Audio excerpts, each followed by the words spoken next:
Shalom, everyone. I'm back from a week away. I'm feeling refreshed, and I'm here to talk to you about this week's Torah portion called Chukat-Balak.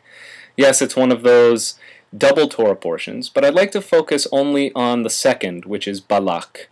And I want to talk to you about miracles, because the story of Balak tells of one of the great miracles of biblical tradition, if one of the more fanciful, even funny or silly miracles. Concerns the story of the title figure Balak, who is a foreign king who hires a non-Israelite sorcerer named Bilam to go on a mission, an unholy mission, a mission to go and curse the people of Israel. Now, as it turns out, Bilam goes out on his mission and he's impeded along the way. We're going to talk more about that. When he finally arrives at the destination, it becomes clear that he will not be able to curse the Israelites, but he will be able to speak only that which God puts in his mouth, which are words of blessing.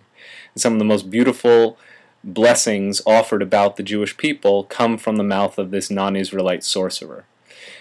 On his way, Bilam runs into some obstacles. He saddles up his donkey and discovers that his donkey does not want to take him on this unholy, unworthy mission.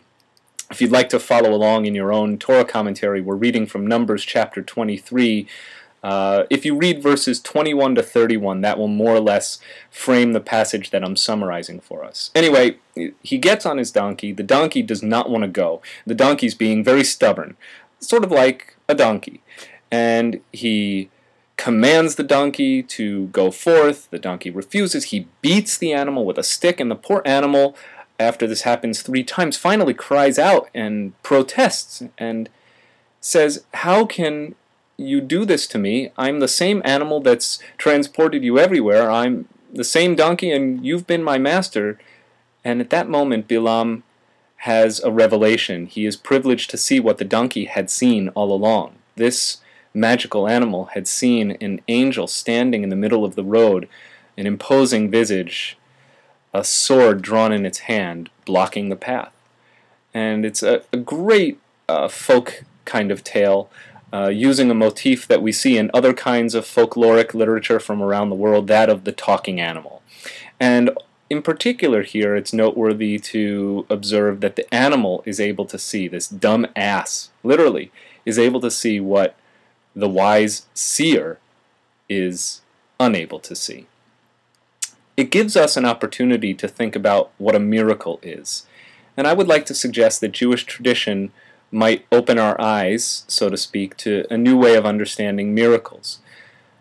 There's a passage in Pirkei Avot, that famous collection of sayings of our ancestors that are preserved in the Mishnah as kind of a small wisdom collection of wise thoughts.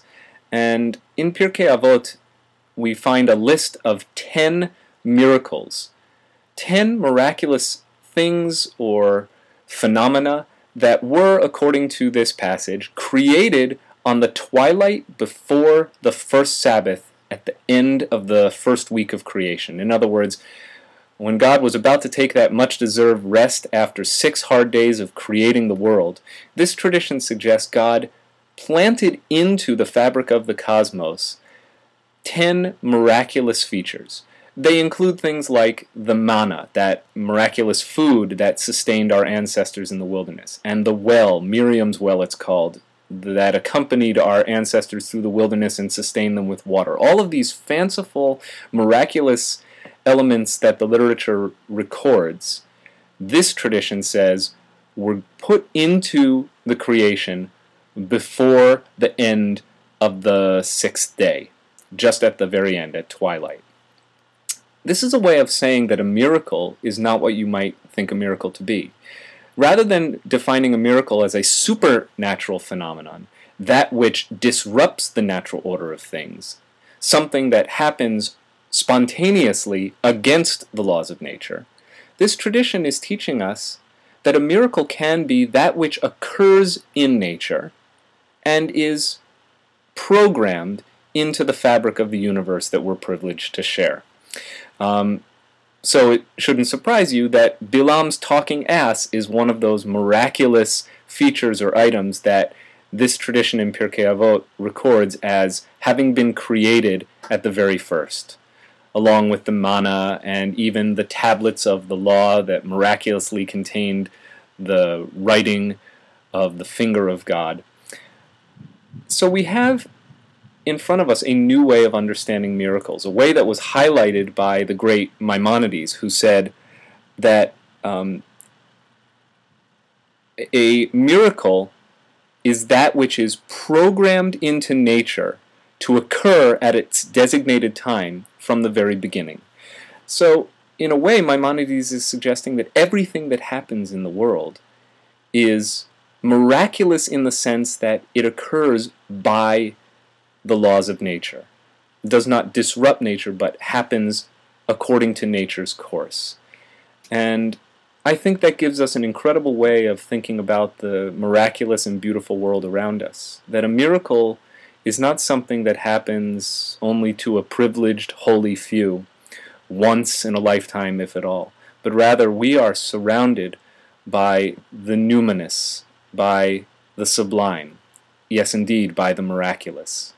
I want to end with this beautiful prayer that expresses my thoughts eloquently. It comes from our old Gates of Prayer book. It's been reprinted as well in the new Reform Movement prayer book, and it goes like this.